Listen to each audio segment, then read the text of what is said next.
The most recent video I published a couple days ago about I couldn't get into several bars in Kyoto received a lot of support. So thank you so much for watching. I appreciate every one of you. I want to address a few things that came up in the comments and other feedback I got on the video. And those things are, I didn't get allowed into bars because the Japanese are just racist. I didn't get allowed into bars because I'm a foreigner. And I didn't get allowed into bars because I was alone. I was just a single guest. So let's get started. The biggest theme that I saw in a lot of the feedback was racism. Oh, they didn't let you in those bars in Kyoto because you're white. You're not Japanese. The Japanese are racist. In short, was the reason why I wasn't allowed into those 5 bars in Kyoto because I don't look Japanese? Yeah. But there's a little bit more to it than that. I think that there are people in every country who don't like certain people because of who they are or where they came from. But I just don't think that's a Japan thing. Maybe a while back, sure.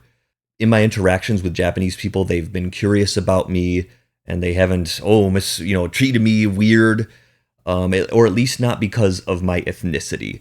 Being a foreigner, which I'll cover really soon, that's kind of a different story. But of course, you do hear horror stories online, but I take a lot of what I hear with a grain of salt. When someone says, oh, somebody singled me out in Japan because I'm this or I'm that, you're only hearing that person's side of the story. Maybe they were being loud and disruptive, which is a no-no in Japan, even if you're a tourist from elsewhere in Asia. Maybe you're a Chinese tourist and you got kicked out because you did graffiti on a famous temple, which, yes, unfortunately did happen. So it's not necessarily, oh, you're not Asian, oh, you're not Japanese. Of course, we often get attracted to stories where injustice happened. A lot of people really hate injustice, and so those stories get clicks. But there's 2 sides to every story, and a lot of the time, I feel like if somebody feels that they got singled out because of who they were probably doing something to stick out, and not in a good way. Either that, or they got singled out because they're a foreigner, not necessarily because of what ethnicity they were. Why do I believe this? The reason is because, with the exception of Kyoto, I've spent several weeks in Japan between 2 trips, and I've had nothing but really, I've been helped so many times by Japanese people. I've had really cool, honest, deep conversations with locals. I've been out drinking with Japanese people who I met like an hour before. And I don't know. I mean, you could make any excuse. Oh, Tully, you're this, so you got treated better. Oh, Tully, you're that. And it's like, I don't know, man. I'm just a normal dude. So I think if you're coming to Japan for the right reasons, you want to learn about their culture, you've learned a little bit about their language, you're genuinely curious, and you just want to have a good time and not cause trouble, I think you're going to have an amazing time in Japan. And it's one of the reasons why I say Japan is a bucket list country, no matter what country you're from. I mentioned being a foreigner, a gaijin, a few times so far, and it leads me into my next point. Oh, Tully, you didn't get let into these bars because you're a foreigner. Yes, exactly.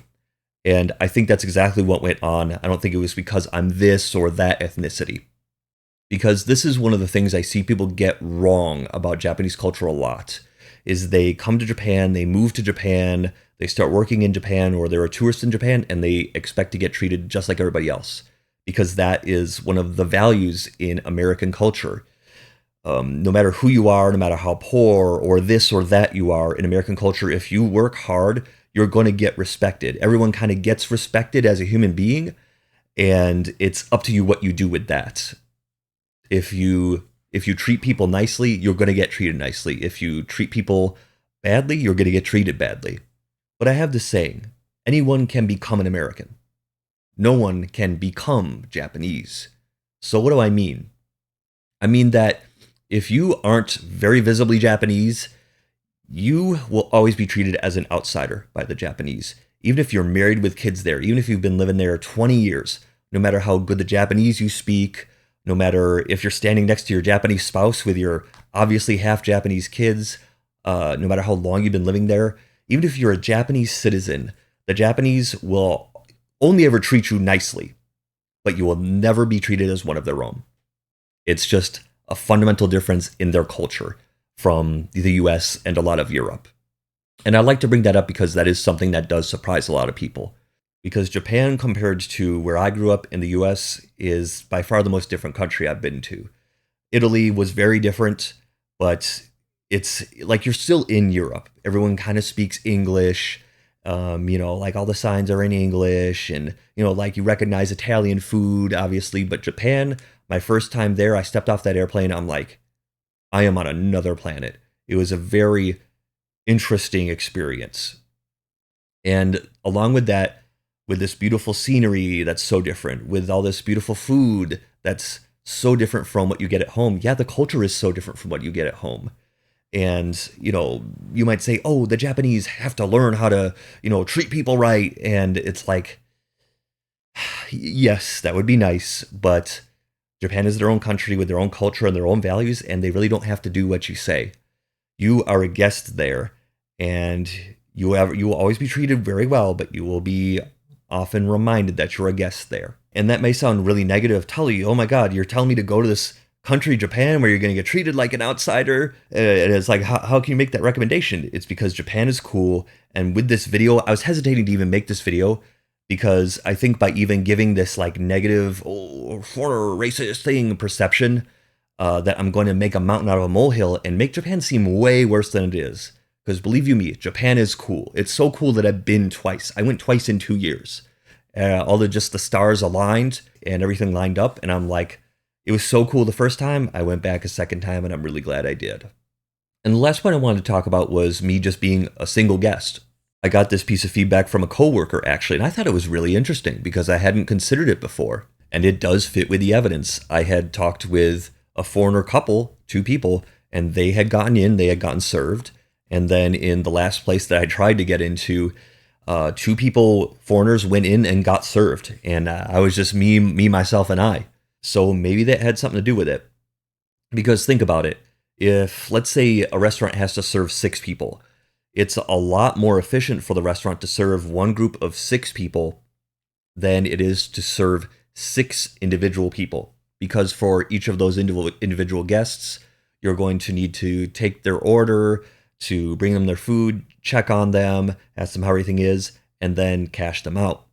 Versus one group of 6 people, you only need to take, it takes a little bit longer to take their orders, but once they're there, they get their food, you check in, and then you cash them out. The business is a lot more efficient serving 2 or 4 or 6 people at once versus just one person at a time. And the other part of the equation is that Japan has the dubious honor among first world nations of speaking the least English. The Japanese are, honestly, they're pretty bad at English. It's so bad that compared to the Germans, for example, who are basically bilingual, even young Japanese people will struggle to have like a kind of fairly normal depth conversation just in English, because it's the way that they're taught. They're taught by rote memorization. They don't really teach conversational English, and then the average Japanese person really doesn't have a lot of, unless they have a job where they speak English, they don't really have a lot of chances to speak English routinely. And languages, just like any other skill, are use it or lose it. In fact, on my 2 trips, the few Japanese people I spoke to who spoke excellent English had lived outside of the country for years, either in the US or Australia. And one guy was an antique dealer and he traveled all over. So he needed to speak really excellent English for his job. And if that factor isn't present in the life of a Japanese person, they really don't have a lot of reason to speak English. Their economy's kind of too good. And it's not something that their educational system really invests in. So what does this mean for a restaurant? Let's say a foreigner walks into your restaurant and you only have one member of staff who speaks English good enough to serve this guy, and he's already full on the amount of tables that he can comfortably serve to a decent level of service. And it's like, oh man, it's just one guy.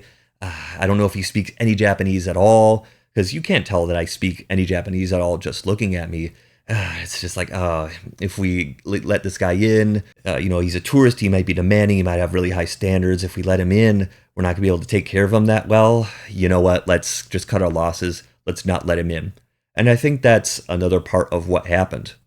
The Japanese are crazy about customer service. Their thinking goes, if I can't serve you excellently, I'm not going to serve you at all. And I'm going to be right up front about it.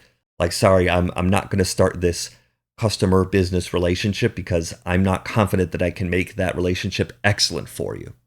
So they just don't let you into their restaurant. And that covers everything I wanted to say about the couldn't get into bars in Kyoto video. Thank you so much for all the support. I appreciate each and every one of you watching these videos. The next video is coming out soon, and we're going to go see the most beautiful temple in all of Japan, Kinkakuji, the Golden Pavilion. Thanks for watching.